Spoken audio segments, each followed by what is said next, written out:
तो भाई लोग आज हम बात करने वाले हैं हेलो किस्म के चैप्टर नंबर 253 के बारे में। और यार वीडियो शुरू करने से पहले कहना चाहूंगा जितने भी लोग कमेंट में स्पॉइलर देते हैं प्लीज भाई लोग कमेंट में स्पॉइलर मत दिया करो, क्योंकि ऐसा करने से सारा का सारा सस्पेंस खत्म हो जाता है उन लोगों का जिन्होंने अब तक मानवा आगे नहीं पढ़ी है। और मैं भी उनमें से एक हूँ जिसने मानवा अब तक पूरी नहीं पढ़ी है, क्योंकि अगर कोई भी अच्छी चीज होती है तो मुझे उसे धीरे धीरे इंजॉय करने में मजा आता है। ये बिल्कुल उस तरह वाली बात है, अगर आप अपने पसंद का कोई खाना एक साथ बहुत सारा खा लो तो आपको वो खाना खाने में भी उतना मजा नहीं आएगा, और वहीं दूसरी तरफ अगर आप थोड़ा थोड़ा एंजॉय करके खाओ तो आपको ज्यादा मजा आएगा। तो खैर अब बात करते हैं आज की वीडियो की। अभी हमारे जे के सामने डोमिनिक मिन और स्कॉट खड़े होते हैं और एली के सामने इवान पार्क और Hope Park. Evan Park Ellie को कहता है, मैंने तुम्हारे बारे में बहुत सुना है। होप पार्क कहता है, तुमने आखिरी बार किसी से 3 साल पहले फाइट करी थी, है ना? एली एक स्माइल के साथ कहता है, प्लीज क्या तुम मेरे रास्ते से हट जाओगे? वो दरअसल मुझे अभी कहीं जाना है। लेकिन इवान पार्क कहता है, इससे फर्क नहीं पड़ता कि तू पहले कितना ज्यादा फेमस था, क्योंकि ये बहुत ही ज्यादा पुरानी बात है। और इवान एली के ऊपर अटैक करके उसकी टांगे पकड़ लेता है। और वहीं दूसरी तरफ हम देखते हैं जो स्कॉट होता है वो जे को अभी एक मुक्का मारने की कोशिश कर रहा होता है, लेकिन जे अपने बैग को आगे ले आता है जिस वजह से वो मुक्का उसके बैग में लगता है। स्कॉट थोड़ी सी स्ट्रेचिंग करते हुए कहता है, लोग कहते हैं तो काफी ऐशो आराम वाली जिंदगी जीता है। डोमिनिक मिन कहता है, क्या तेरा पर्स ये तुझे तेरी माँ ने खरीद के दिया है? इसके बाद स्कॉट कहता है, फैशन डिपार्टमेंट के प्रिंस, तुझे ज्यादा चिंता करने की जरूरत नहीं है, क्योंकि तेरा खेल मैं जल्दी ही खत्म कर दूंगा। और स्कॉट जे को एक मुक्का मारने के लिए आगे बढ़ता है, लेकिन इसके बाद सीन शिफ्ट होता है और हम देखते हैं जिन जैंग को, जो अभी जेस के मुक्का मारता है, लेकिन जेस अपने हाथ से इस मुक्के को रोक लेता है। बट ये मुक्का रोकने में जेस को भी थोड़ी सी दिक्कत हुई होती है, जिस वजह से उसके ही हाथ से उसको थोड़ा सा डैमेज पहुंचा होता है। जिन जैंग कहता है,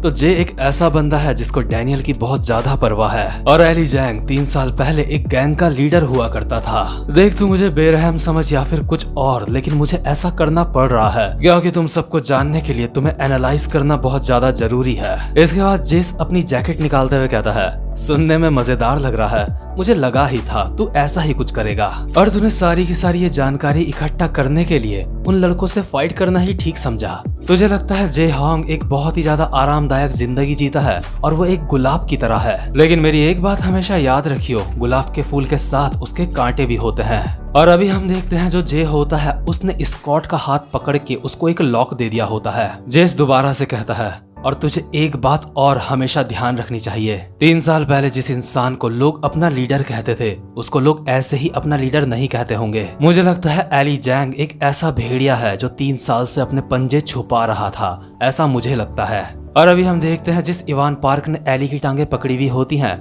एली उसकी ऊपर से गर्दन पकड़ लेता है और कहता है, ऐसे अचानक से तुम मुझसे गले क्यों लग रहे हो? और यार क्योंकि इवान पार्क रेसलिंग करता है तो रेसलिंग की जितनी भी ट्रिक्स होती हैं उसमें ऐसा ही लगता है कि जैसे ये बंदा हमें गले लगने आ रहा है, लेकिन इवान पार्क एली को मारने आ रहा होता है। और अब तक भी जो हमारा एली होता है वो फाइट करने के लिए तैयार नहीं होता इवान पार्क से, क्योंकि एली ने लड़ाई झगड़ा बहुत ही पहले छोड़ दिया था। इसके बाद जेस जिनजैंग से बातें करते करते जिनजैंग के एक लात मारता है, लेकिन जिनजैंग अपने हाथों से जेस की लात को ब्लॉक कर लेता है और कहता है, तेरी सोच काफी ज्यादा मजेदार है और मुझे पहले से ही पता था तू ऐसा ही कुछ कहेगा। देख मेरे यहाँ पे आने की असली वजह यह है कि मैं ये जानना चाहता हूँ कि तुम लोग कितनी अच्छी तरह से फाइट कर सकते हो। हम लोग तुम्हारे साथ यहाँ पे कोई महान फाइट करने के लिए नहीं आ रखे हैं जिसको करके हमें बहुत ज्यादा गर्व महसूस होगा, और अगर तेरे स्कूल के एक लड़के के साथ 2 इंसान फाइट करें तो हमें पता चलेगा कि तेरे स्कूल के लड़के कितने ज्यादा काबिल हैं। और तभी दूसरे सीन में हम देखते हैं जो इवान पार्क होता है वो एली की टांगे पकड़ लेता है,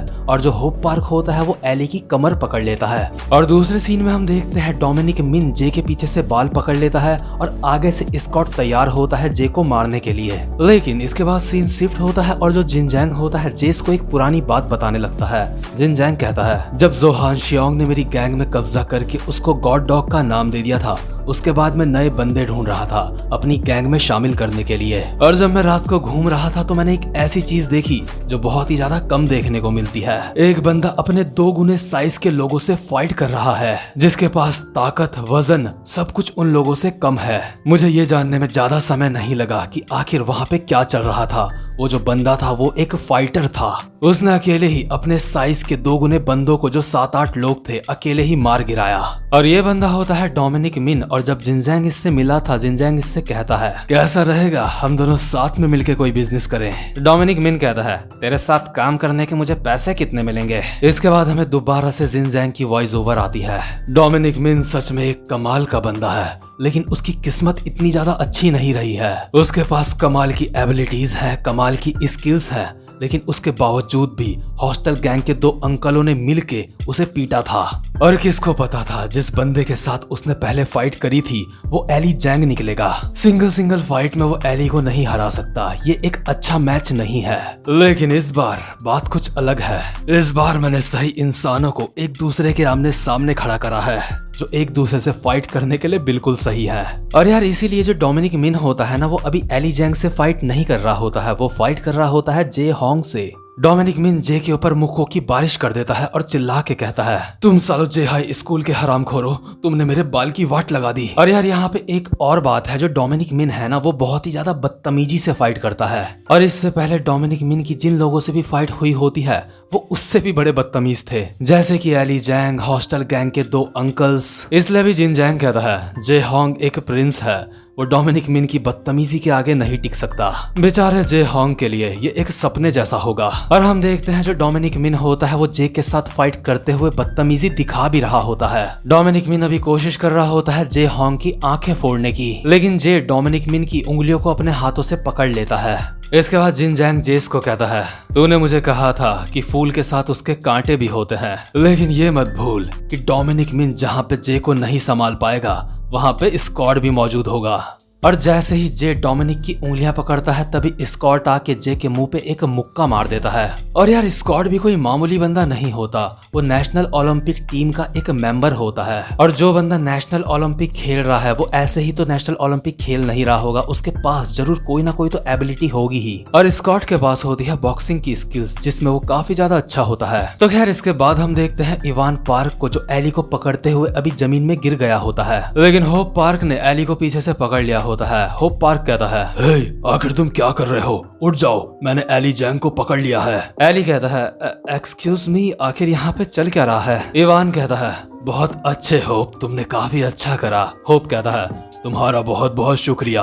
और यार जो होप पार्क होता है ना, वो बचपन से ही इतना ज्यादा ताकतवर होता है कि उसको बचपन से ही कभी भी कोई स्किल सीखने की कोई जरूरत ही नहीं पड़ी थी। लेकिन एक बार गलती से उसकी मुलाकात हो गई थी हमारे लोगन ली से, और लोगन ने होप को अच्छी तरह से एहसास दिलाया था कि ताकतवर होगा तू, घर पे मेरे सामने चौड़ा मत हुईयो। लोगन ने उस समय होप पार्क की बहुत ज्यादा अच्छे से वाट लगाई थी, और उसी वजह से जो होप पार्क होता है वो डिसाइड करता है कि वो भी अब कुछ स्किल्स सीखेगा। और इसलिए जो होप होता है उसने इवान से थोड़ी सी रेसलिंग सीखी होती है, ताकि उसको दोबारा से कभी भी शर्मिंदगी का सामना ना करना पड़े। इवान होप को कहता है, भाई तुम ये कर सकते हो, मैं जानता हूँ। होप कहता है, हाँ मेरे छोटे भाई, मैं जानता हूँ, तुम्हारा शुक्रिया।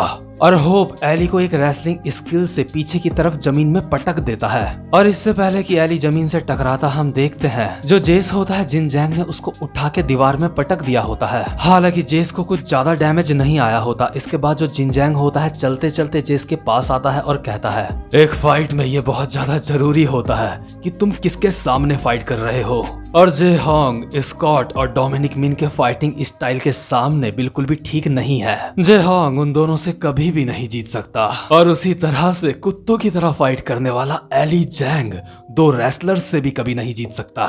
जे स्पार्क, शायद तूने इस बारे में तो बिल्कुल नहीं सोचा होगा, है ना? क्या तुझे उम्मीद थी कि मैं ऐसा कुछ कर दूंगा? तू मेरी सोच को अपनी सोच से कभी भी नहीं हरा सकता। जेस कहता है, मैं शर्त लगा सकता हूँ, जो मैं सोच रहा हूँ ना वो तो तेरे दिमाग में भी नहीं आया होगा।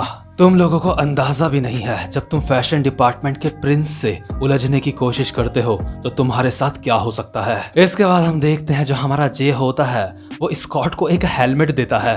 और शायद आपको पता होगा जब जे किसी को हेलमेट देता है तो वो ऐसा क्यों करता है। डोमिनिक कहता है, आखिर ये साला कर क्या रहा है, ये अचानक से हमें हेलमेट क्यों दे रहा है। इसके बाद हमें पीछे से एक वॉइस ओवर आती है, सिस्टेमा एक ऐसा फाइटिंग स्टाइल है जो रशियन स्पेशल फोर्सेस को सिखाया जाता है, और स्पेशल फोर्सेस में कोई भी फौजी कोई ट्रेनिंग इसलिए नहीं लेता कि ताकि वो फिट रहे, बल्कि उसको कोई भी ट्रेनिंग इसलिए दी जाती है ताकि वो सामने वाले को जान से मार सके। और यार इसी वजह से जो हमारा जे होता है वो सामने वाले बंदे को हमेशा हेलमेट पहना देता है जब भी वो अपना system of fighting style use करने वाला होता है, क्योंकि अगर वो ऐसा नहीं करेगा तो सामने वाला मर भी सकता है। भले ही डोमिनिक मिन और स्कॉट बहुत ही ज्यादा बदतमीजी से फाइट करते हो, लेकिन बात जब सिस्टेमा की आती है तो ये एक ऐसी आर्ट है जो असली के जंग के मैदानों में इस्तेमाल करी जाती है। और इस फाइटिंग स्टाइल के सामने सड़क में चलने वाले छपरियों की फाइटिंग स्टाइल कुछ भी नहीं है। अभी हम देखते हैं जो जे होता है उसने स्कॉट को हेलमेट पहना के उसको किसी ढोल की तरह बजा दिया होता है। जहाँ पे अभी स्कॉट का ढोल बज रहा होता है वहीं पे डोमिनिक मिन साइड से जे पे हमला करने के लिए आता है, बट जे बहुत ही सफाई से डोमिनिक की कलाई मोड़ देता है। इसके बाद डोमिनिक एक और अटैक करता है, लेकिन जे इस अटैक को भी स्कॉट के ऊपर डाइवर्ट कर देता है और इन दोनों को साथ में लात मार के जमीन में गिरा देता है। और यार ऐसा करते हुए जे के चेहरे में हमें थोड़ी सी भी टेंशन नजर नहीं आ रही होती। और यहाँ पे अभी हमें बताया जाता है कि सिस्टेमा एक ऐसा फाइटिंग स्टाइल है भले ही उसके सामने कोई भी बंदा खड़ा हो, इतनी इजली सिस्टेमा करने वाले बंदे को हराना कोई भी बच्चों का खेल नहीं है। इसके बाद वापस से जेस जिनजैंग को कहता है, मुझे लगता है तू थोड़ा सा घबरा गया है, तूने क्योंकि बिल्कुल भी उम्मीद नहीं करी होगी कि मुझे पता है तू क्या सोच सकता है। जिनजैंग कहता है, क्या घबरा गया?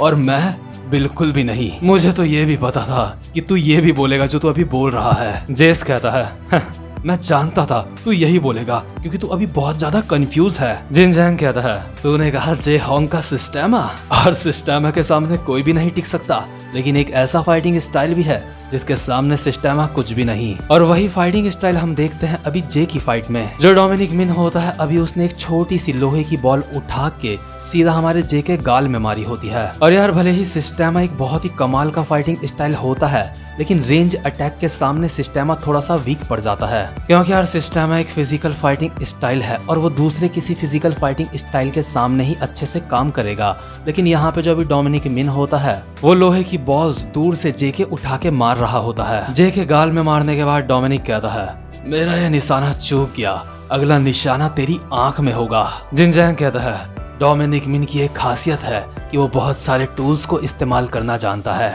और अगर डोमिनिक अपने अटैक्स में फेल हो भी जाता है तो बाकी का सब कुछ स्कॉट संभाल लेगा।